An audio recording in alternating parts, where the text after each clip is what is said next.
Hi. Chapter 12 is called Might I Have a Bit of Earth? And I'm going to read you part 2. I already read you part 1 of chapter 12, but I called it chapter 11 by mistake. So here we are, chapter 12, part 2. When she went out and closed the door, Mary could only stand waiting, a plain little thing twisting her thin hands together. She could see that the man in the chair was not so much a hunchback as a man with high, rather crooked shoulders, and he had black hair streaked with white. He turned his head over his high shoulders and spoke to her. "Come here," he said. Mary went to him. He was not ugly. His face would have been handsome if it had not been so miserable. He looked as if the sight of her worried and fretted him, and as if he did not know what in the world to do with her. "Are you well?" he asked. "Yes," answered Mary. "Do they take good care of you?" "Yes." He rubbed his forehead fretfully as he looked her over. "You are very thin," he said. "I am getting fatter," Mary answered in what she knew was her stiffest way. What an unhappy face he had.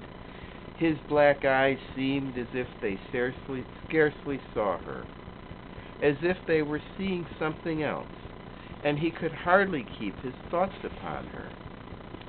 "I forgot you," he said. "How could I remember you?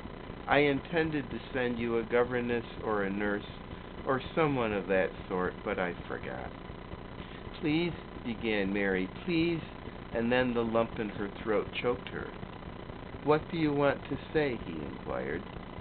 I am too big for a nurse," said Mary, "and please don't make me have a governess yet." He rubbed his forehead again and stared at her. "That was what the Sowerby woman said," he muttered absent-mindedly. Then Mary gathered a scrap of courage.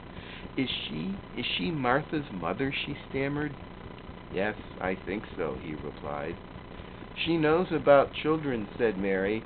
"She has 12. She knows." He seemed to rouse himself. "What do you want to do?"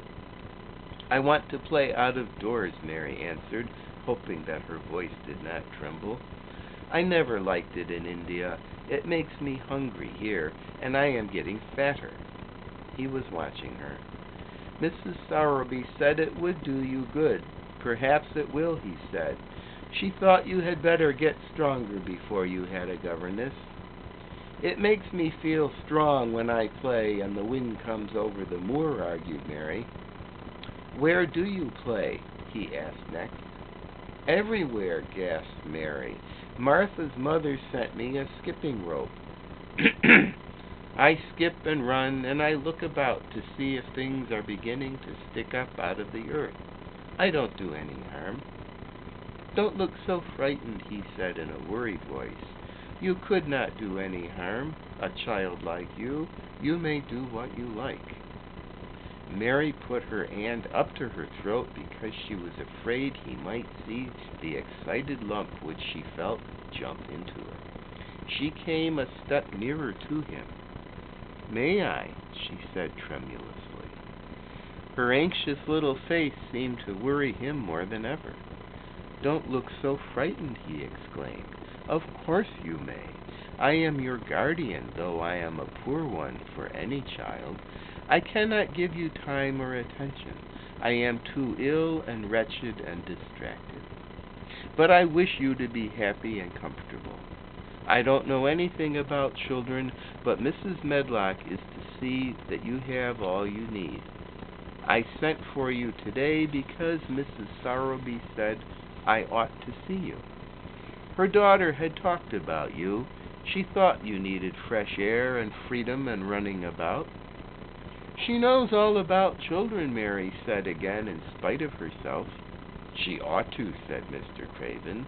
"I thought her rather bold to stop me on the moor, but she said—" Mrs. Craven had been kind to her. It seemed hard for him to speak his dead wife's name. She is a respectable woman. Now I have seen you, I think she said sensible things. Play out of doors as much as you like. It's a big place, and you may go where you like and amuse yourself as you like. Is there anything you want? As if a sudden thought had struck him. Do you want toys? Books? Dolls? Might I, quavered Mary, might I have a bit of earth? In her eagerness, she did not realize how queer the words would sound, and that they were not the ones she had meant to say. Mr. Craven looked quite startled. Earth, he repeated. What do you mean? To plant seeds in, to make things grow, to see them come alive, Mary faltered. He gazed at her a moment, and then passed his hand quickly over his eyes. Do you care about gardens so much? He said slowly. I didn't know about them in India, said Mary. I was always ill and tired, and it was too hot. I sometimes made little beds in the sand and stuck flowers in them, but here it is different. Mr. Craven got up and began to walk slowly across the room. A bit of earth, he said to himself, and Mary thought that somehow she must have reminded him of something. When he stopped and spoke to her, his dark eyes looked almost soft and kind. You can have as much earth as you want, he said. You remind me of someone else who loved the earth and things that grow. When you see a bit of earth you want with something like a smile, take it, child, and make it come alive. May I take it from anywhere if it's not wanted? Anywhere, he answered. There, you must go now, I am tired. He touched the bell to call Mrs. Medlock. Goodbye, I shall be away all summer. Mrs. Medlock came so quickly that Mary thought she must have been waiting in the corridor. Mrs. Medlock, Mr. Craven said to her, now I have seen the child, I understand what Mrs. Sowerby meant. She must be less delicate before she begins lessons. Give her simple, healthy food.